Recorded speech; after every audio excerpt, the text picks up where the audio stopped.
Hello दोस्तों, structure RS में आपका फिर से स्वागत है। इस लेक्चर में अपन चर्चा करेंगे अर्जुन अवार्ड के बारे में, जो कि अपने नेशनल स्तर का एक बहुत बड़ा पुरस्कार है। तो दोस्तों, मेजर ध्यानचंद पुरस्कार के बाद में यह पुरस्कार है वो देश का दूसरा सर्वोच्च पुरस्कार है। ठीक है। कल अपन ने चर्चा की थी मेजर ध्यानचंद पुरस्कार के बारे में, जो कि देश का पहला सर्वोच्च पुरस्कार है। तो दूसरा सर्वोच्च पुरस्कार है अर्जुन अवार्ड। दोस्तों, यह पुरस्कार है वो 1961 से जो अपने युवा मामले के मंत्रालय है उनके द्वारा वितरित किया जा रहा है।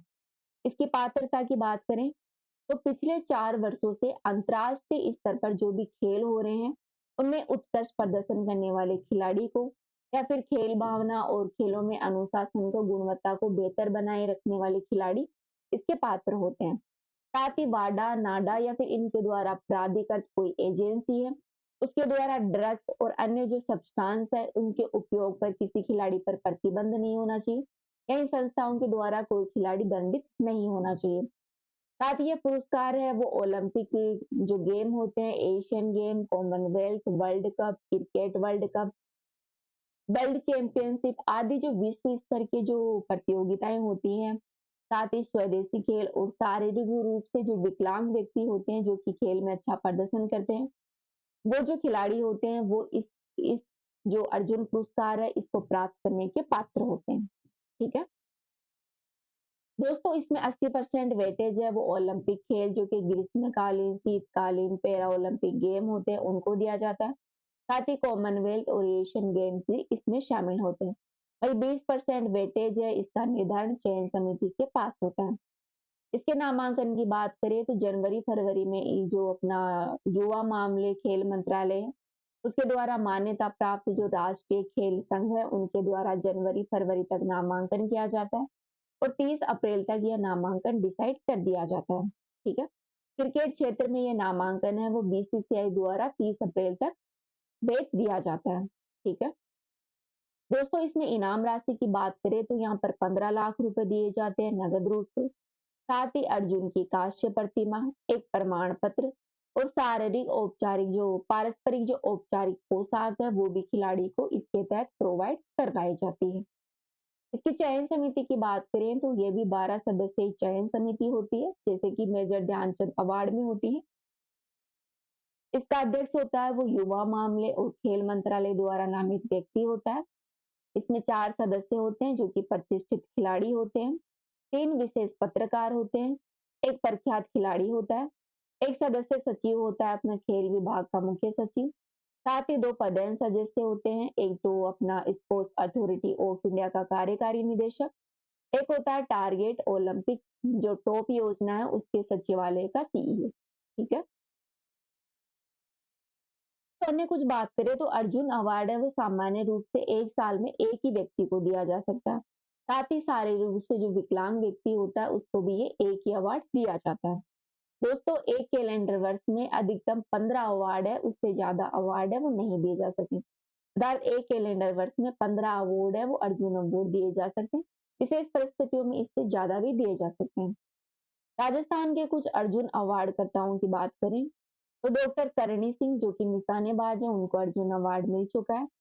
कर्नल महाराज श्री प्रेम सिंह जो कि पोलो खिलाड़ी हैं और श्री सलेम दुर्रानी जो कि क्रिकेटर खिलाड़ी हैं राजस्थान के, इनको अर्जुन अवार्ड प्राप्त हो चुका है। ठीक है।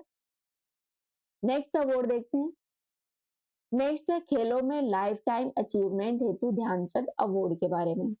दोस्तों, पहले तो यही ध्यान रखना कि इस अवार्ड की शुरुआत कब हुई थी। इसकी शुरुआत की गई थी 2002 में। दोस्तों, यह भारत के हॉकी के जादूगर जो ध्यानचंद हैं इनके नाम पर इस पुरस्कार का नाम रखा गया है। ये खेलों में आजीवन अर्थात लाइफ टाइम उपलब्धि के लिए देश का सर्वोच्च सम्मान है खेल के क्षेत्र में। इसकी पात्रता की बात करें तो खिलाड़ी द्वारा अंतर्राष्ट्रीय स्तर पर न केवल अच्छा प्रदर्शन किया गया हो बल्कि संन्यास के बाद भी खेल के विकास में खिलाड़ी ने अच्छा खासा कार्य किया हो। साथ ही नाडा और वाडा के तहत ड्रग्स या अन्य जो सब्सटेंशन है उनके उपयोग प्रतिबंधित या फिर उनके तहत दंडित नहीं होना चाहिए कोई खिलाड़ी।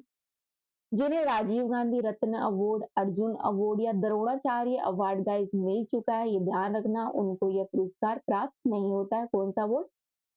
जो ध्यानचंद लाइफ टाइम अवार्ड है वो अर्जुन पुरस्कार अवार्डी को, द्रोणाचार्य अवार्डी को, राजीव गांधी खेल रत्न अवार्ड, ये 3 अवार्ड जिनको मिल चुके हैं, उनको यह पुरस्कार प्राप्त नहीं होगा। इसमें 70% वेस्टेज है वो ओलंपिक खेल, एशियन गेम्स और कॉमनवेल्थ गेम को दिया जाता है, और 30% वेस्टेज है वो जो चयन समिति है उसके द्वारा डिसाइड किया जाता है। ठीक है। इसके नामांकन की बात करें तो प्रत्येक 30 अप्रैल तक नामांकन डिसाइड करना जरूरी है। जो युवा मामले और खेल मंत्रालय है उनके द्वारा जो भी मान्यता प्राप्त राष्ट्रीय खेल संघ है उनके द्वारा जनवरी फरवरी में यह नामांकन दिए जाते हैं। क्रिकेट क्षेत्र में बीसीसीआई द्वारा 30 अप्रैल तक नामांकन भेजे जाते हैं। ठीक है। इसकी चयन समिति की बात करें तो गाइस ये 9 सदस्यीय चयन समिति होती है। ठीक है। जिसके अध्यक्ष होते हैं खेल मंत्रालय द्वारा नामित कोई व्यक्ति। इसमें 3 सदस्य होते हैं प्रतिष्ठित खिलाड़ी जिन्होंने राजीव गांधी अवार्ड, अर्जुन अवार्ड या फिर ध्यानचंद अवार्ड है वो प्राप्त कर चुका है। फिर 2 सदस्य होते हैं खेल पत्रकार या विशेषज्ञ। एक सदस्य इसमें खेल प्रशासक होता है। साथ ही इसमें 2 पदेन सदस्य होते हैं। एक सदस्य सचिव खेल मंत्रालय का जो मुख्य सचिव होता है वो होता है, और एक होता है स्पोर्ट्स अथॉरिटी ऑफ इंडिया का महानिदेशक। इस तरह इसके 2 पदेन सचिव होते हैं। दोस्तों यह अवार्ड है वो 1 साल में लगभग 3 खिलाड़ियों को दिया जा सकता है। ठीक है। साथ अधिकतम 1 साल में यह अवार्ड 3 व्यक्तियों को दिया जा सकता है। इसमें 10 लाख रुपए दिए जाते हैं। साथ ही ध्यानचंद की प्रतिमा दी जाती है।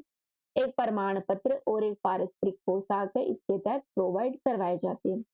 दोस्तों खेलों का ये जो लाइफ टाइम अचीवमेंट ध्यानचंद पुरस्कार है, इसके प्रथम प्राप्तकर्ताओं की बात करें तो सबसे पहले मिला था यह साहूराज बिराजदार को जो कि मुक्केबाज खिलाड़ी हैं, अशोक दीवानी को जो कि हॉकी खिलाड़ी हैं, और अर्पणा घोष को जो कि बास्केटबॉल की प्रमुख खिलाड़ी हैं।